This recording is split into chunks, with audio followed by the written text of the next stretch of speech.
Salam sejahtera untuk kita semua. Pelajaran sekolah sahabat dengan tema utama 3 pekabaran kosmis. Pelajaran pertama, Yesus menang, iblis kalah. Rabu 29 Maret, perempuan di padang gurun. Bacalah Wahyu 12 ayat 6 dan bandingkan dengan Wahyu 12 ayat 14 sampai 16.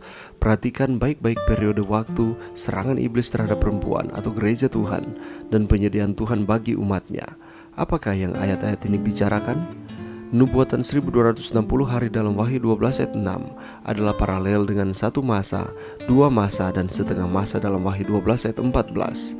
Nubuatan waktu yang sama ini menggambarkan periode waktu yang sama yang terdapat dalam Daniel 7 ayat 25, Wahyu 11 ayat 2 dan 3, dan Wahyu 13 ayat 5. Karena ini adalah simbol-simbol nubuatan atau seorang perempuan literal dengan sayap tidak pergi ke padang gurun, kita menerapkan waktu nubuatan prinsip hari tahun, atau lihat contohnya Bilangan 14 ayat 34 dan Yehezkiel 4 ayat 4 sampai 6 pada nubuatan-nubuatan ini.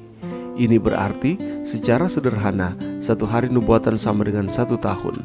Mengomentari periode waktu nubuatan yang sama ini dalam Wahyu 11 ayat 2, Andrews University Study Bible menyatakan, oleh karena itu para penafsir historisis umumnya telah memahami periode 1260 hari nubuatan, berarti 1260 tahun literal yang berlangsung dari tahun 538 Masehi hingga 1798. Gereja yang rusak bersama dengan negara yang rusak, menindas, menganiaya, dan terkadang membantai umat Allah yang setia.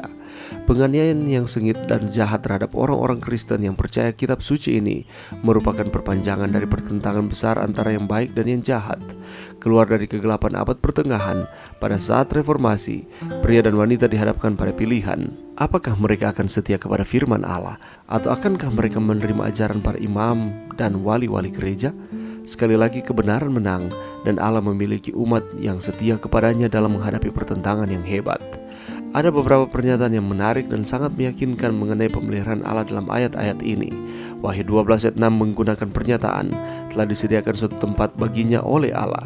Wahyu 12 ayat 14 menyatakan bahwa perempuan itu dipelihara di padang gurun. Dan Wahyu 12 ayat 16 menyatakan bumi datang menolong perempuan itu.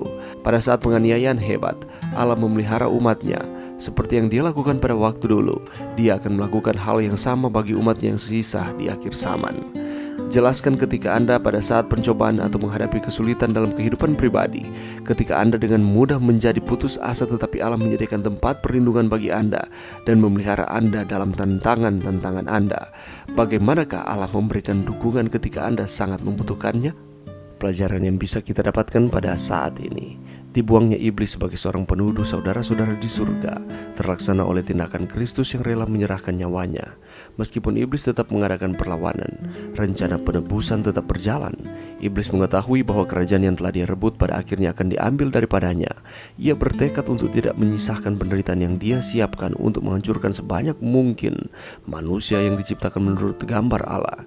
Iblis sangat membenci manusia sebab Kristus telah mengaruniakan belas kasihannya dan kasih yang mengampuni dosa-dosa mereka. Dan saat ini dia bersedia untuk melakukan segala jenis penipuan yang olehnya dia sendiri telah hilang. Dia melanjutkan rencananya dengan lebih bersemangat sebab keadaan yang tidak berpengharapan. The Spirit of Prophecy jilid 3 halaman 194-195. Dari kutipan yang kita baru saja dengarkan, sudah jelas bahwa iblis melanjutkan aktivitasnya di bumi dengan cara melampiaskan amarahnya kepada objek yang Kristus sangat kasihi di bumi, yakni jemaatnya. Bagaimanapun juga, jemaat mendapat perlindungan ilahi di padang gurun pada masa 1260 hari nubuatan sambil menantikan kedatangan Kristus. Periode penganiayaan oleh iblis dituliskan sebanyak 2 kali dalam Wahyu pasal 12.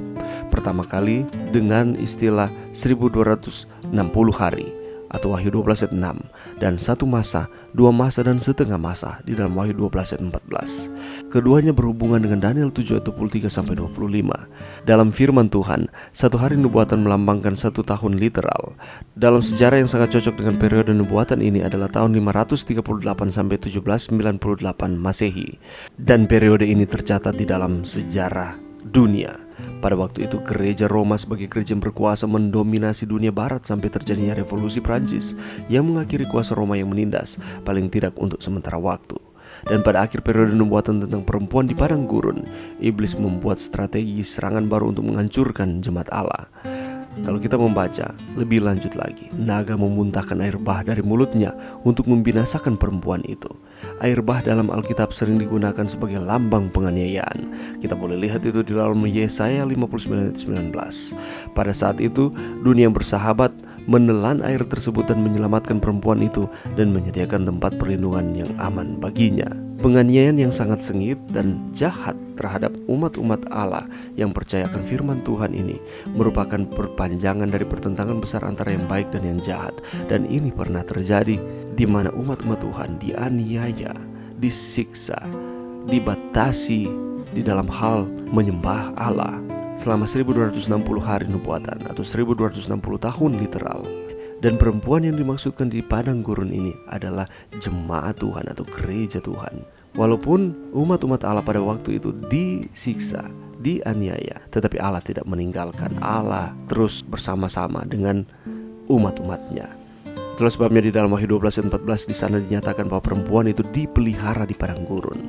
Allah memelihara umatnya. Itulah sebabnya ketika kita mengalami masalah-masalah ataupun tantangan-tantangan di dalam kehidupan kita mengalami penderitaan, bahkan penganiayaan, jangan melupakan bahwa sebagaimana Allah telah melindungi umat-umatnya ketika zaman kegelapan 1260 tahun lamanya, Allah yang sama akan terus bersama-sama dengan kita. Dia tidak akan meninggalkan kita. Dia akan memelihara kita karena kita adalah umat-umatnya. Apakah kita akan terus percaya kepada Tuhan bahwa Dia tidak akan meninggalkan kita? Mari berdoa. Terima kasih Tuhan atas firman-Mu pada saat ini. Bantu kami Tuhan untuk kami terus percaya kepada Tuhan. Walaupun kami mengalami tantangan-tantangan di dalam kehidupan, kami mengalami penderitaan, kami percaya Tuhan memelihara kami. Ini doa kami di dalam nama Yesus. Amin.